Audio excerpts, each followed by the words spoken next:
আদিশাই motivation চ্যানেলে আপনাদের সবাইকে স্বাগত। এখনও যারা চ্যানেলটিকে সাবস্ক্রাইব করেননি তাদের কাছে অনুরোধ করব চ্যানেলটিকে সাবস্ক্রাইব করে পাশে থাকা বেল আইকনটিকে প্রেস করে দেবেন, যাতে পরবর্তী ভিডিও দিলে সাথে সাথে তার নোটিফিকেশনটি আপনাদের কাছে পৌঁছে যায়।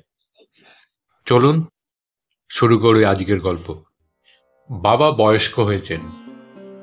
বাথরুমে যেতে প্রায়ই একটা সুন্দর রং করা দেওয়ালে হাত দিয়ে ফেলে।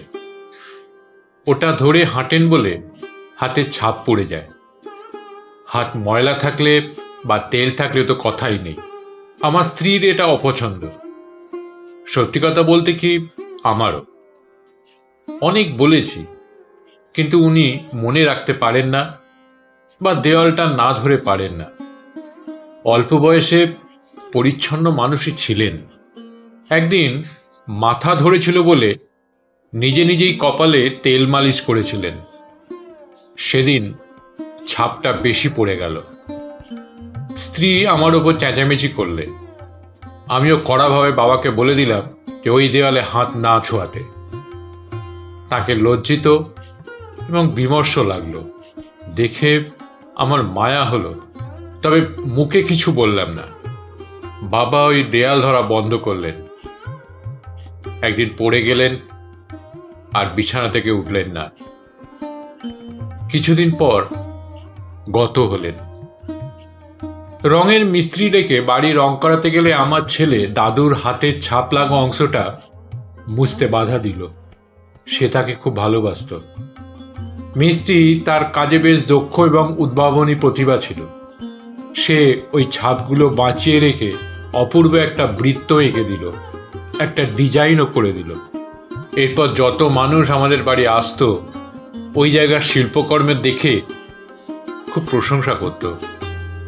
কালের যাত্রায় আমিও একদিন বৃদ্ধ হলাম। হাঁটবার সময় একদিন আমারও দেয়াল ধরার প্রয়োজন হলো, কিন্তু বাবার সঙ্গে ব্যবহার মনে পড়ে যাওয়ায় নিজেকে সংবরণ করলাম। ছেলে ব্যাপারটা দেখে আমায় বারবার বলল দেয়ালে সাপোর্ট নিতে, যাতে পড়ে গিয়ে কোনো বিপদ না ঘটাই।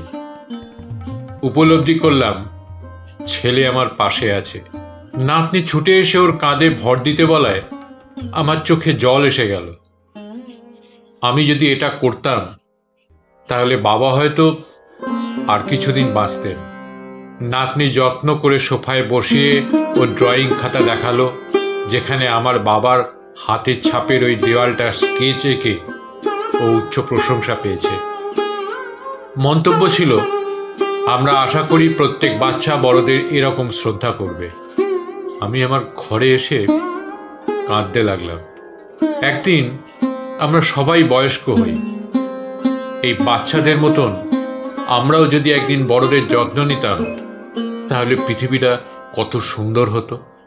যদি ভিডিওটা ভালো লেগে থাকে তাহলে চ্যানেলটাকে সাবস্ক্রাইব করবেন, লাইক করবেন, কমেন্ট করবেন।